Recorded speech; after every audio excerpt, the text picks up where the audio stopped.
He says laughter is the lubricant that makes life more livable, and you just can't get angry at jokes. Take a listen. Why do you do this to me? How good is your life if jokes upset you? In South Sudan, there's 20 million people starving. We got a word called snack. Things are all right.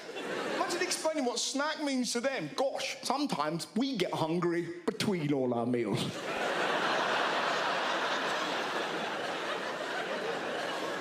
Things are tough. If we don't have num-nums, then we can get hangry. Well done for laughing.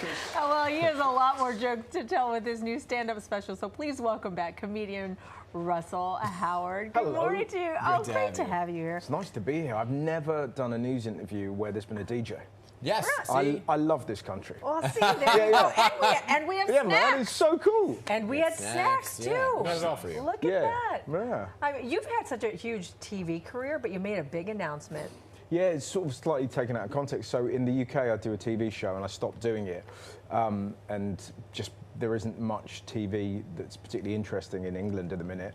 And so I said, I'm just taking a break and doing stand-up. And suddenly it was all over the press. Yeah, in the UK, my wife rang up. She's like, what did you say? What do you do? It's like, we'll be fine. It's cool. So yeah, I'm just doing stand-up and podcasts. And, why did you decide to take a step back from TV? England's very strange at the minute. We had an election and we had no topical comedy on TV, which seems pretty weird. Do you know what I mean? It's, people are interested in politics, but yeah, British TV's pretty, comedy-wise, there isn't really much happening. Okay, what about here?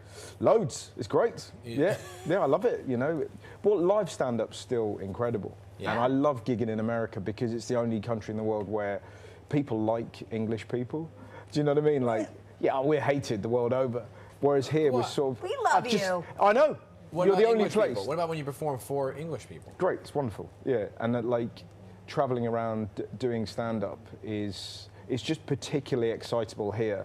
Like, it's the only place in the world you'll get standing ovations as you walk on stage. Oh. Like, that doesn't happen anywhere else. Like, do you know how begrudgingly people stand up at the end of a gig in England? Yeah. Whereas here, I think it's because you don't have holidays, that when you go out, the evening has to matter. Yeah. Do you know what I mean? Yeah. We have holidays. What do you mean? Not compared to the rest of the world. They work you like dogs in this country. Do you know what I mean? That's what I mean. Well, that is true. Yeah. Yes, that's right. So that's when we do go out. Look at you two. Yes, that's correct. Well, we don't get those siestas that they get in other countries. Yeah, no. Yeah, that looks good, doesn't it? Oh, I know. Yeah. I want to live there. But I want to talk about your podcast for a second, because you have the whole comedy thing, but then you have the podcast, which are 5 Brilliant Things and Goal Less, which is a soccer podcast. Yeah. Are you a big soccer fan? Yeah. So Will Arnett and the boys that do Smartless, I think they heard me doing a podcast, and I was talking about football, soccer, and me and a guy called Chris Whittingham, who is a commentator for CBS, they put us together, and we talk about soccer. It's the best.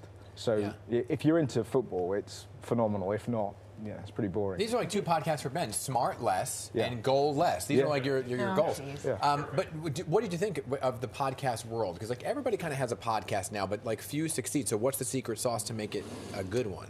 I don't know, authenticity probably. Yeah. Like, and being in, so the other one I do is 5 Brilliant Things, where we have guests that come on and talk about things they love, and through that you kind of get quite a deep interview. Like, I interviewed Greta Thunberg, and it turns out her favorite thing to do is to make frog hats. So this is how this woman, in the eye of the climate storm, relaxes, is by knitting hats that look like frogs.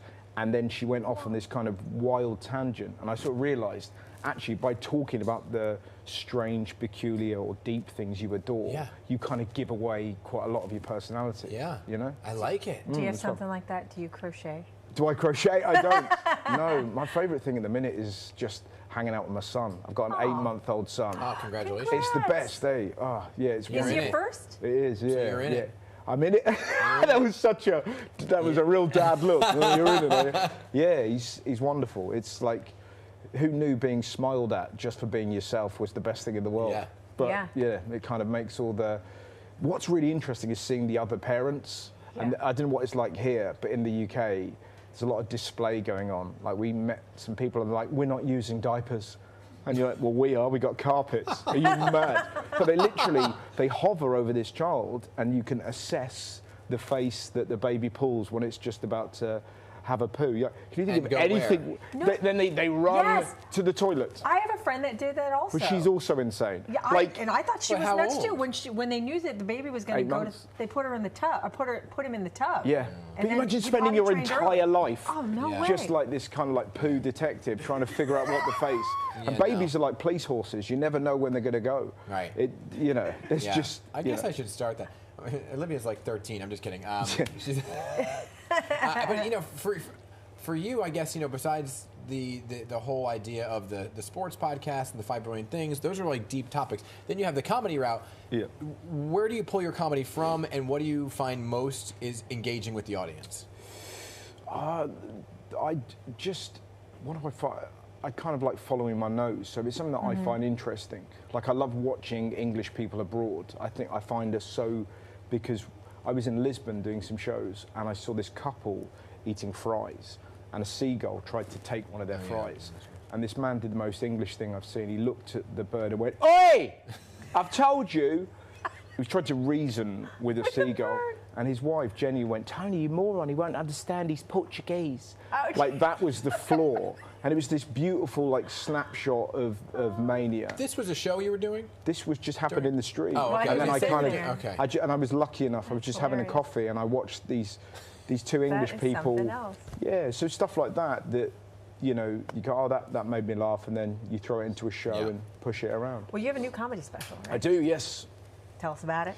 It's out on January the 15th, and it's really exciting because it's going to stream in the UK, America, Australia, and kind of Europe, all at sort of 8 o'clock those times, because it sort of reflects. I'm really lucky. I get to sort of travel the world doing stand-up, so it's quite nice to do a special that kind of hits all of them in one night. Yeah, it's fun. That's awesome. By the way, come to the Jersey Shore. You'll see a lot of people with like angry seagulls eating funnel cakes and things like that. What's a funnel cake? Ooh, a funnel cake. It's like this a waffle. Is great. It is. It's a dough that you kind of string along into a plate, and then you dip it into oil, and it just becomes this mess. And then you powdered sugar. Yeah, you put sugar all over the top of it. And you carry it on a plate, and you try to eat it, but the birds are all hovering around you, trying to peck at it. Yes. And so now you're eating it like this. It sounds like the Hunger Games. It is. Yeah, it's Jersey Shore. That sounds about Jersey Shore. That's a whole comedy. You go there for an hour. But that's what I mean. Material for a year. But exactly, that's where ideas come from. Just watching people, listening to people. I just find it fascinating. Yeah. Well, we love that you're doing stand-up, and hopefully you'll be in our area very soon. Yeah, I'm doing a tour of I'm doing the East Coast in March. Oh, okay. wonderful. So, yeah. Okay, good. Get this guy a funnel cake, all right? Yes, funnel me up. Give him a snack. He wants a snack. All right. You can check out his new stand-up special, Russell Howard, live at the London Palladium. It streams exclusively on January 15th. It will also be available on demand the next day. For more information, you can head to russell-howard.co.uk.